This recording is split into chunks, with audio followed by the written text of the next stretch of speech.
আসসালামু আলাইকুম, স্বাগত জানাচ্ছি আরটিভি সকালের সংবাদে। আপনাদের সাথে আছি আমি ফারজানা তানি। বাংলাদেশের অন্তর্বর্তী সরকারের নেওয়া নানা সংস্কারের পাশে থাকবে বিশ্বব্যাংক। প্রধান উপদেষ্টা ডক্টর ইউনূসের সঙ্গে সাক্ষাৎ করে বিশ্বব্যাংকের প্রেসিডেন্ট অজয় বঙ্গ সরকারের সংস্কারের জন্য বাংলাদেশকে $3.5 বিলিয়ন দেওয়ার অঙ্গীকার করেন।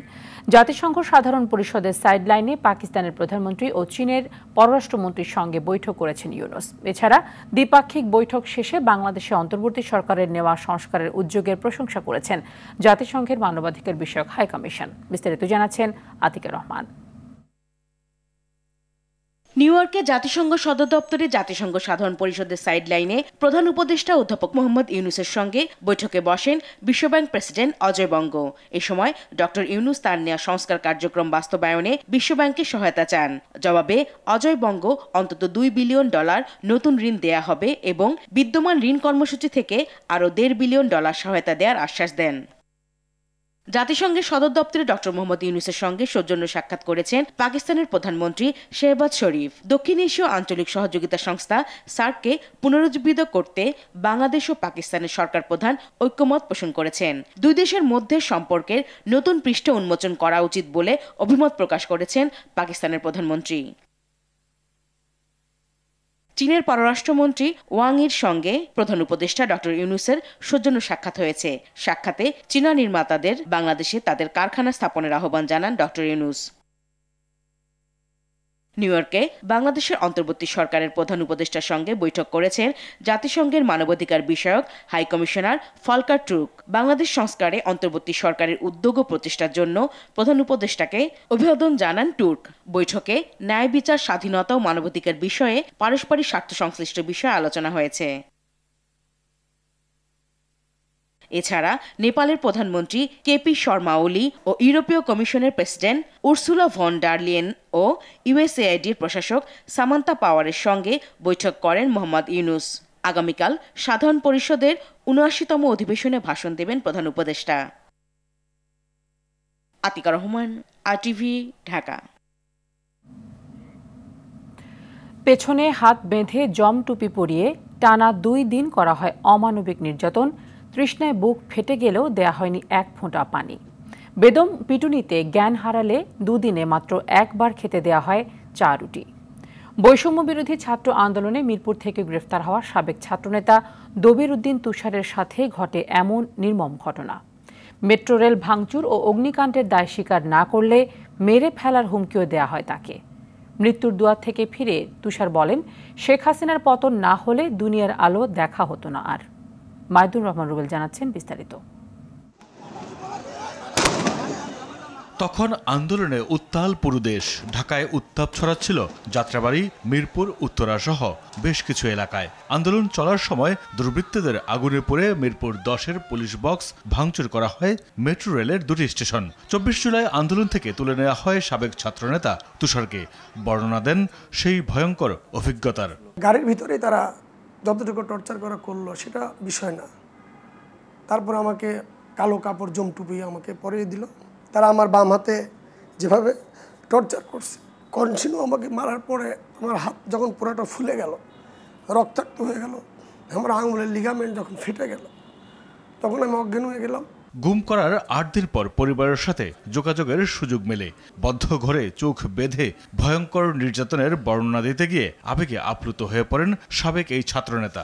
এই কাউন্টার টেরিজম আমি ভিতরে, অথচ আমার স্ত্রী কিন্তু বাইরে বসা। এটা পরে শুনেছি। তারা আমার ছবি দেখাইছে, নাম বলছে এই নামে কেউ এখানে গ্রেপ্তার হয়নি, তাকে আমরা আনিনি।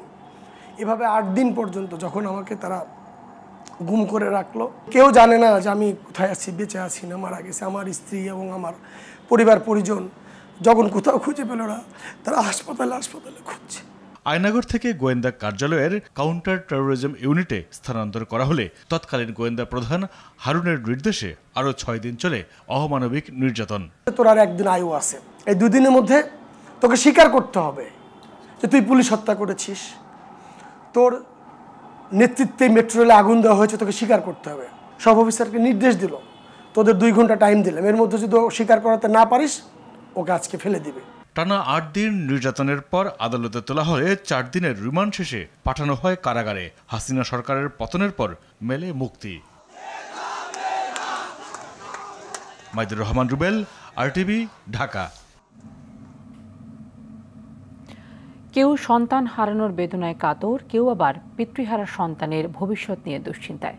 বলছিলাম, সিরাজগঞ্জের এনায়েতপুরে 4 আগস্ট ছাত্র জনতার আন্দোলনের পুলিশের গুলিতে নিহত পরিবারের কথা।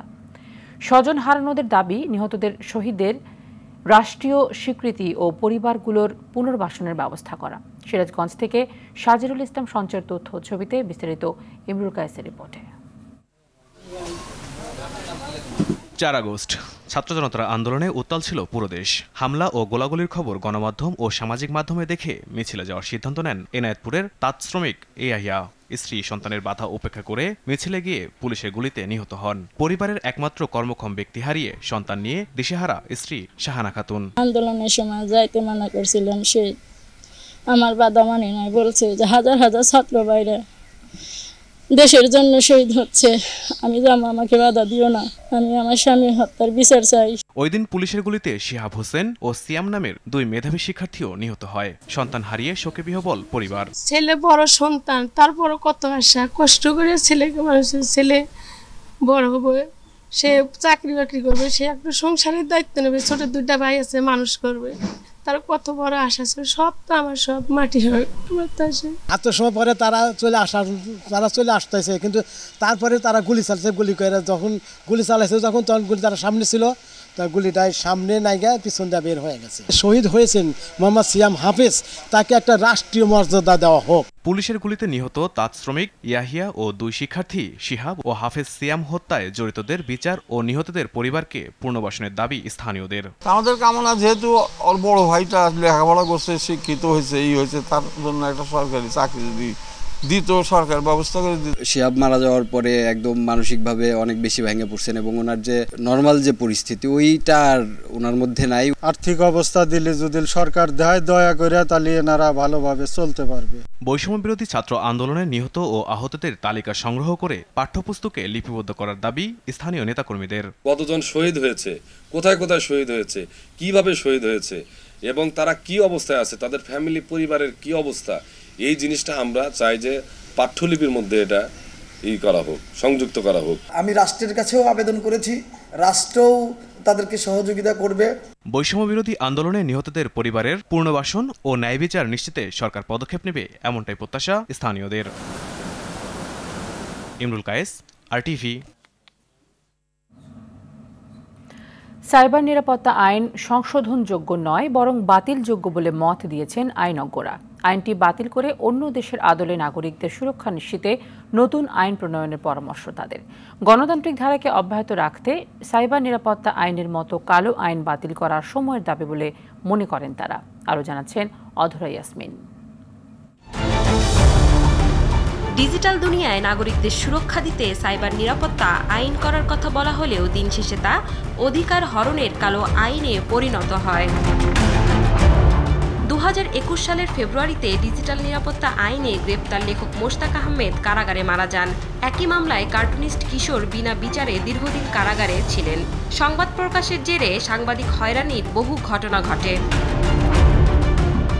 আওয়ামী লীগ আমলে প্রথমে ডিজিটাল নিরাপত্তা আইন করা হয়। এর অপপ্রয়োগ নিয়ে তুমুল সমালোচনার মুখে কয়েকটি ধারা পরিবর্তন করে 2023 সালে করা হয় সাইবার নিরাপত্তা আইন। আইনজ্ঞরা বলছেন, স্বাধীন মত প্রকাশে এই আইনটিতেও ব্যাপক অসঙ্গতি রয়েছে। মানবাধিকার লোকজনদেরকে নিষ্পেষণের জন্য যা যা বন্দোবস্তের দরকার ছিল এই আইনে সন্নিবেশিত করেছে এবং সন্নিবেশিত করে সেটা কার্যকর করেছে এই গত স্বৈরাচারী সরকার, এবং যার ফলশ্রুতিতে এই আইনটা মূর্তিমান আতঙ্ক হিসেবে এই সমাজে দেখা দিয়েছে। আমাদের উন্নত দেশগুলোতে অনেক রিসার্চ করে ওখান থেকে আমরা এই ধারণা নিয়ে, এটা তো ফিলিপিন থেকে নিয়েছে, আমরা ইউকে থেকে নিতে পারি, ইউএসএ থেকে নিতে পারি। আইনটি সংশোধনযোগ্য নয় বলছেন মানবাধিকার কর্মীরা। এই আইনটা তৈরি করবার সময় যেহেতু নাগরিকদের অধিকারের কথা চিন্তা করা হয় নাই, নাগরিকদের ডিজিটাল নিরাপত্তার কথা চিন্তা করা হয় নাই, এবং একই সাথে অপরাধীকরণ করা হয়েছে তরুণ সমাজকে, সুতরাং এই আইনটা আসলে বাতিল করা দরকার। বিশেষ করে ধারা 21, 25, 28, 29, 31 এই ধারাগুলো আসলে কোনোভাবেই আসলে সংশোধনযোগ্য না।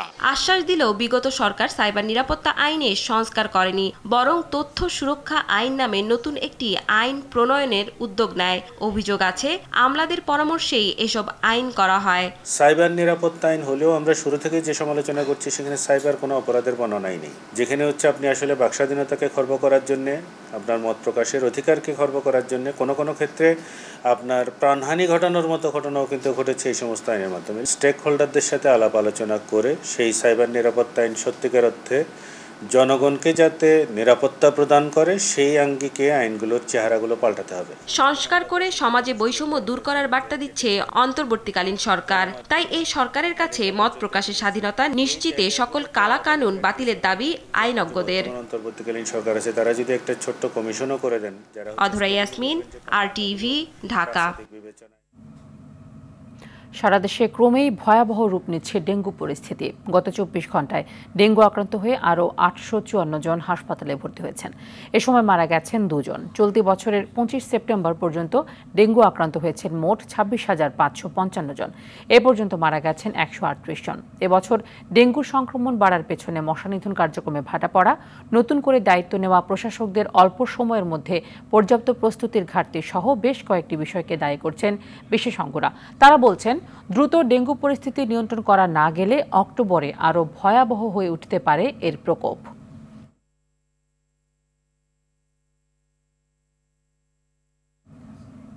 ডেঙ্গু পরিস্থিতির খবর জানাতে রাজধানীর ডিএনসিসি ডেডিকেটেড হাসপাতাল থেকে সরাসরি যুক্ত হচ্ছেন সহকর্মী বিপুল দেবরায়। বিপুল, আপনি যেখানে আছেন সেই হাসপাতালটিতে এখন পর্যন্ত ডেঙ্গু আক্রান্ত হয়ে কতজন রোগী ভর্তি হয়েছেন এবং ডেঙ্গু সচেতনতায় চিকিৎসকরা কি বলছেন? হ্যাঁ, তা নিয়ে আমরা আজকে সকাল থেকে যতটুকু তথ্য পেয়েছি, অর্থাৎ গতকাল পর্যন্ত কিন্তু বেশ কিছু রোগী কিন্তু এই হাসপাতালে ভর্তি হয়েছেন এবং এখানকার চিকিৎসকরা আমাদেরকে জানিয়েছেন, অর্থাৎ গত কয়েকদিনে যে হারে ডেঙ্গু রোগের সংখ্যা বাড়ছে আসলে সেটা আশঙ্কাজনক। অর্থাৎ আপনাকে যদি বলতে চাই, এই চলতি বছরে অর্থাৎ 1 জানুয়ারি থেকে আজ অবধি পর্যন্ত পুরো বাংলাদেশে প্রায় 138 জন কিন্তু ডেঙ্গু রোগী মারা গিয়েছেন। তার মধ্যে শুধু ঢাকা বিভাগে 100 জন রোগী মারা গেছে। তার মধ্যে গত এই 25 দিনে কিন্তু 55 জন রোগী মারা গিয়েছেন এবং প্রায় 854 জন মতো প্রায় গত 2 দিনে কিন্তু ভর্তি হয়েছে, এমনটাই তথ্য আমাদেরকে দিয়েছেন। আপনাকে বলতে যেটা চাচ্ছি সেটা হচ্ছে আসলে ডেঙ্গু রোগীর সংখ্যা হঠাৎ করে যে বেড়ে যাওয়া, সেটা অনেকগুলো কারণ বলে তারা চিহ্নিত করেছেন। চিকিৎসকরা বলছেন যে হঠাৎ করে এই রোগের কারণ হচ্ছে মাঝে মাঝে যে থেমে থেমে বৃষ্টি হয়, বৃষ্টির পরে আবার কিন্তু গরম পড়ে এবং এই যে কয়েকদিন ধরে যে বৃষ্টি হয় পানিগুলো জমে থাকে এবং এই পানিগুলো নিষ্কাশনের যে বিষয়টি সেটি কিন্তু সঠিকভাবে হচ্ছে না। অর্থাৎ বিগত কয়েক মাস ধরে যে রাজনৈতিক যে অস্থিরতা, সেই অস্থিরতার ফলে কিন্তু সিটি কর্পোরেশনের যে দায়িত্বটুকু, সেই দায়িত্বটুকু অনেকটাই কিন্তু অবহেলা হয়েছে বলে এমনটাই মনে করছেন। অর্থাৎ ডেঙ্গু প্রতিরোধে যে ব্যবস্থাগুলো নেওয়া প্রয়োজন সেগুলো কিন্তু আসলে তেমন একটা কার্যকর তারা দেখতে পাচ্ছেন না, আমাদেরকে এমনটা জানিয়েছেন। এতে করে এই রোগীর যে সচেতনতার যে বিষয়টি সেটা অনেকটাই কমে গেছে এবং রোগীদের সচেতনতা কম হওয়ার কারণে কিন্তু এই ডেঙ্গু রোগের প্রকোপ কিন্তু আগের থেকে আবার বাড়তে শুরু করেছে। তারা বলছেন যে এই ডেঙ্গু রোগের প্রকোপ নিধনে বা এটি বন্ধ করার জন্য যে প্রয়োজনীয় যে পদক্ষেপগুলো সেগুলো যদি নেওয়া না হয় তাহলে আগামী মাস অর্থাৎ অক্টোবরে কিন্তু এই ডেঙ্গুকে ভয়াবহ একটি মাস তারা চিহ্নিত করছেন। চিকিৎসকরা আমাদেরকে আরও জানিয়েছেন যে এখানে যে রোগীগুলো আসছেন তারা কিন্তু আগের যে ডেঙ্গু রোগের যে লক্ষণগুলো সবগুলোই কিন্তু একইভাবে রয়েছে এবং সেটা গত কয়েকদিন কিন্তু অন্যান্য মাসে যে হারে বাড়ছিল সেটা কিন্তু ক্রমান্বয়ে কিন্তু বৃদ্ধি পাচ্ছে। তারা বলছেন যে আসলে নারী পুরুষ সমন্বয়ে যেভাবে বৃদ্ধি পাচ্ছে সেক্ষেত্রে শিশুরও আক্রান্ত হয়ে বেশি, সবচেয়ে বেশি যেটা ভয়াবহ রূপ ধারণ করছে যেটা বৃদ্ধদের ক্ষেত্রে এবং পাশাপাশি শিশুদের ক্ষেত্রে, অর্থাৎ তারা আক্রান্ত হওয়ার ফলে কিন্তু তাদের শরীরে যে বিভিন্ন সমস্যা সেগুলো কিন্তু তারা উঠছে এবং ভুগছে সেসব রোগে। অর্থাৎ তানি এমনটাই আমাদেরকে চিকিৎসা আরও বলছেন যে আসলে এটি যদি এখন যদি প্রতিরোধ করার জন্য যদি ব্যবস্থা নেওয়া না হয় তাহলে কিন্তু এটা ভয়াবহ আকার ধারণ করবে, এমনটা জানিয়েছেন আমাদেরকে চিকিৎসকরা। এই ছিল আমার কাছে সর্বশেষ তথ্য। ধন্যবাদ। নানামুখী সংকট নিয়ে চলা দেশের স্বাস্থ্য খাতকে ঢেলে সাজানোর কথা জানিয়েছেন স্বাস্থ্য উপদেষ্টা নূরজাহান বেগম।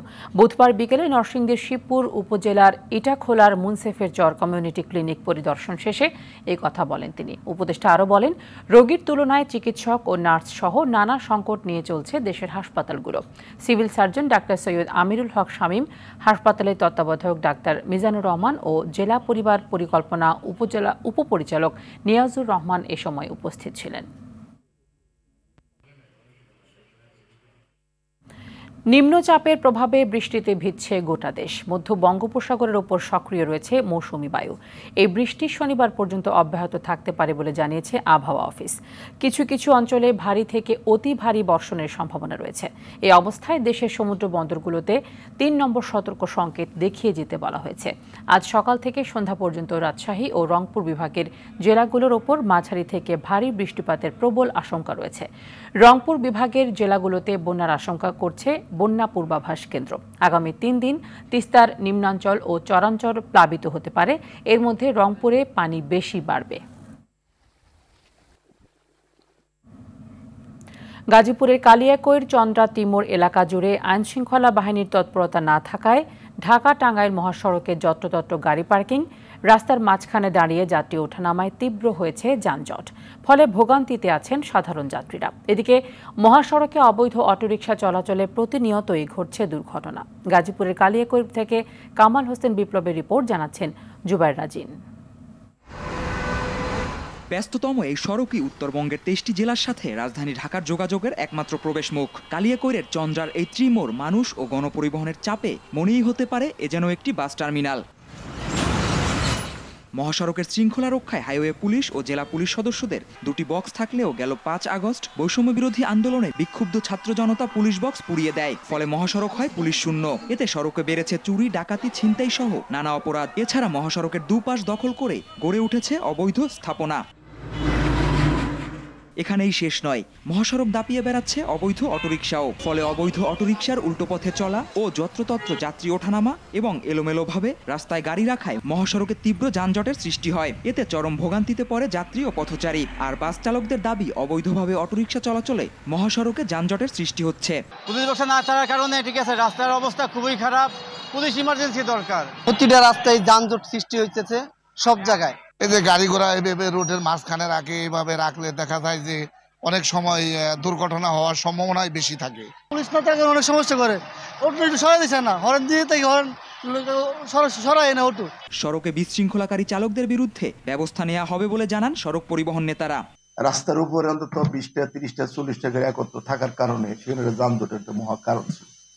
আমরা তাদেরকে নিয়ে বসে রাস্তার উপরে একটা গাড়ি রাখা গাড়ি সিরিয়ালে চলবে এবং লাইসেন্সধারী এবং কোনো হেল্পারদারি গাড়ি চালাতে না পারে, কোনো দুর্ঘটনা না ঘটে সাবধানতা করার জন্য মহাসড়কের আইন শৃঙ্খলা ফিরিয়ে আনতে দ্রুত কার্যক্রম চালানো হবে বলে জানান এই কর্মকর্তা।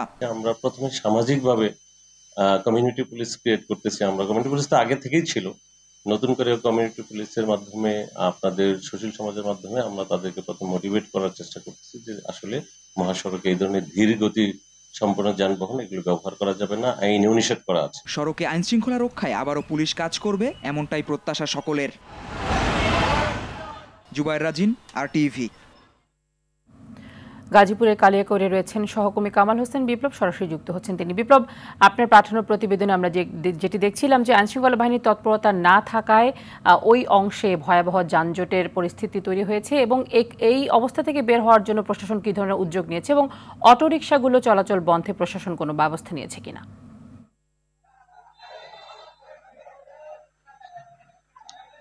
জি তানি, আপনি যেমনটি দেখেছেন এবং যে প্রশ্ন করেছেন যে আসলে প্রশাসন এই অটোরিকশা বা যানজটে কোনো ব্যবস্থা নিয়েছেন কিনা, আমি এই প্রসঙ্গের আগে একটু কথা বলি যে আপনি জানেন যে 23টি জেলার মানুষ কিন্তু এই চন্দ্রা থেকেই তাদের উত্তরবঙ্গে যেতে হয়, যার ফলে প্রতি বছর ঈদ আসলে এই চন্দ্রা নিয়ে কিন্তু বিভিন্ন গণমাধ্যমে নিউজ হয়। আমি একটু বলি যে গত 5 আগস্টে যে বৈষম্য বিরোধী আন্দোলনে, সেই আন্দোলনে কিন্তু এই চন্দ্রা এলাকায় ট্রাফিকের একটি বক্স এবং জেলা পুলিশের একটি বক্স ছিল, সেখানে কিন্তু তারা অগ্নিকর সংযোগ করেছে, যার ফলে আগুন সেখানে বক্স দুটি পুড়ে গেছে। তারপরে কিন্তু এখানে যে এই আইন শৃঙ্খলা বাহিনী আর মহাসড়কে দেখা যায়নি, যার ফলে কিন্তু এই চন্দ্রা এলাকায় দীর্ঘ যানজটের সৃষ্টি হচ্ছে এবং প্রতিদিনই যাত্রীরা ভোগান্তিতে পড়তেছে। তবে আমি একটি বলি, আইন শৃঙ্খলা বাহিনীর সাথে আমি কথা বলেছি, তারা জানিয়েছেন যে আসলে এই আইনের যে অটোরিকশা যে রাস্তাঘাটে চলছে তার বিরুদ্ধে তারা দ্রুত ব্যবস্থা গ্রহণ করবেন এবং এখানে যে যত্রতত্র বাবা গাড়ি পার্কিং করে যাত্রী উঠানো নামানো তাদের বিরুদ্ধেও তারা ব্যবস্থা গ্রহণ করবেন বলে আমাকে জানিয়েছেন। তবে আমি একটু বলি যে এখানে যে অটোরিকশা যে রয়েছে 3 চাকার যান পরিবহন সরকারি বন্ধন নির্দেশনা থাকলেও তারা কিন্তু দাপিয়ে বেড়াচ্ছে এই মহাসড়ক দিয়ে, যার ফলে কিন্তু প্রতিনিয়তই ঘটছে দুর্ঘটনা। তবে শ্রমিক ফেডারেশনের সাথে আমি কথা বলেছি, তারা জানিয়েছেন দ্রুত এই মহাসড়কের পরিস্থিতি ফিরিয়ে আনতে তারা সকল ধরনের ব্যবস্থা গ্রহণ করবেন। জি তানি, এই ছিল ঢাকা চন্দ্র ত্রিমুর এলাকা থেকে সর্বশেষ খবর। ধন্যবাদ আপনাকে। এদিকে মানিকগঞ্জে সড়ক দুর্ঘটনায় 3 নারী নিহত হয়েছেন। সকালে ঢাকা আরেজা মহাসড়কের মানিকগঞ্জের শিবালয়ের বোয়ালি ব্রিজ এলাকায় মানিকগঞ্জগামী পোশাক কারখানার কর্মীবাহী একটি বাসের সঙ্গে ট্রাকের সংঘর্ষ হয়। এতে বাসটির সামনের অংশ দুমড়ে মুচড়ে যায় এবং ট্রাকটি পাশের খাদে পড়ে যায়। এতে ঘটনাস্থলেই 3 নারী নিহত হন। এ সময় আহত হয়েছেন ওই বাসে থাকা 8 জন যাত্রী। হতাহতদের পরিচয় জানা যায়নি।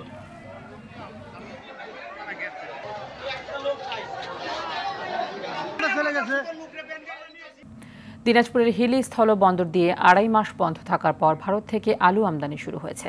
বুধবার দুপুরে ভারত থেকে 2 ট্রাক আলু আমদানি হয়। গতকাল পর্যন্ত ভারতীয় 2টি ট্রাকে 47 মেট্রিক টন আলু এসেছে। আমদানিকারকরা জানিয়েছেন দেশের বাজারে দাম নিয়ন্ত্রণে রাখতেই আলু আমদানি করা হচ্ছে।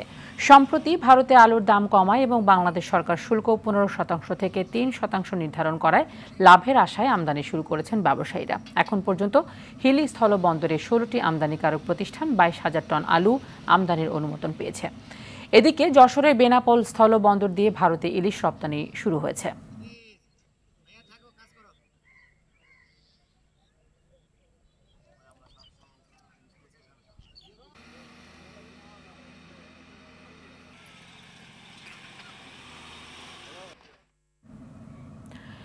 দিনাজপুরের হিলি স্থলবন্দরে রয়েছেন সহকর্মী আব্দুল আজিজ, সরাসরি যুক্ত হচ্ছেন তিনি।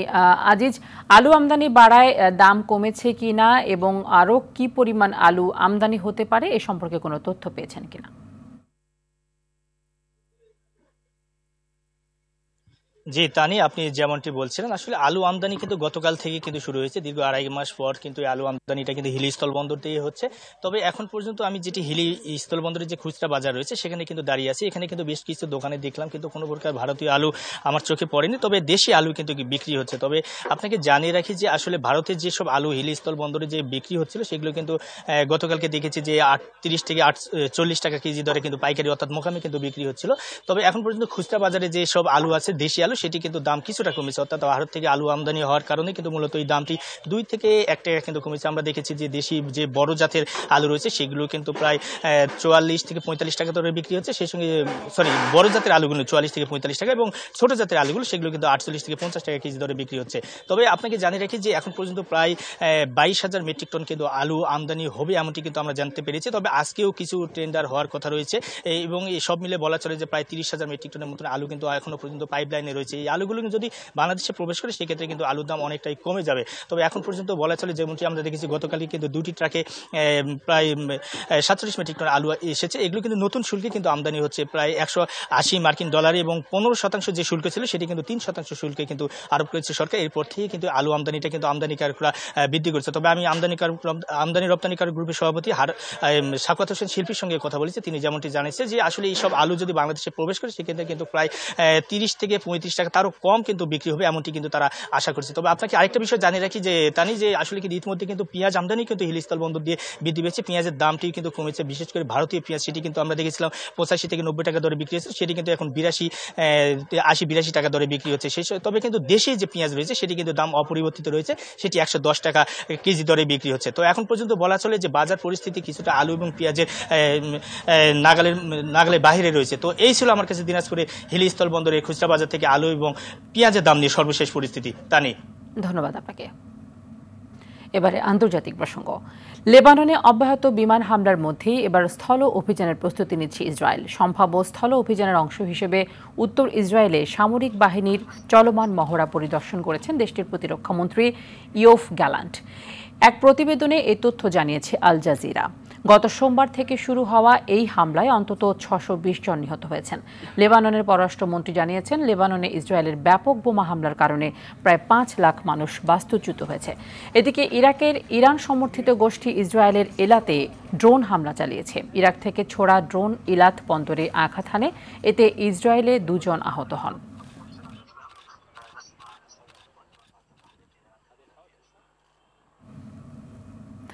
ভারী বৃষ্টিপাতে রাস্তাঘাট তলিয়ে যাওয়ায় মুম্বাইয়ে স্কুল কলেজ বন্ধ ঘোষণা করা হয়েছে। বৃহস্পতিবার ভারতীয় গণমাধ্যম এনডিটিভি এক প্রতিবেদনে এই তথ্য জানিয়েছে।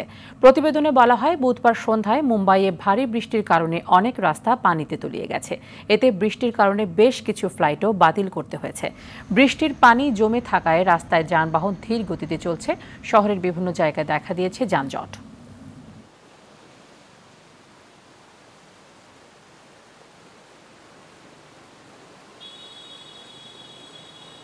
খেলার খবর। এদিকে নারী টি-20 বিশ্বকাপে অংশ নিতে সংযুক্ত আরব আমিরাতের উদ্দেশ্যে ঢাকা ছাড়ল বাংলাদেশ নারী ক্রিকেট দল। আমিরাতে স্বাগতিক হিসেবে খেলবে নিগার জাহানারা। বাংলাদেশের মাটিতে নারী টি-20 বিশ্বকাপ আসর হওয়ার কথা থাকলেও রাজনৈতিক পরিস্থিতি বিবেচনায় আমিরাতে বসছে বিশ্বকাপের সীমিত ওভারের আসর। আগামী 3 অক্টোবর উদ্বোধনী ম্যাচে বাংলাদেশের প্রতিপক্ষ স্কটল্যান্ড। প্রথম ম্যাচে জয় নিয়ে সেরা 4-এ যাওয়ার মিশনে বাংলাদেশের গ্রুপে থাকা ইংল্যান্ড, ওয়েস্ট ইন্ডিজ ও দক্ষিণ আফ্রিকাকে চ্যালেঞ্জ জানাতে চায় নাহিদা রাবেয়ারা। 2014 সালের পর 4টি টি-20 বিশ্ব আসর খেললেও কোনো জয় পায়নি বাংলাদেশ নারী দল।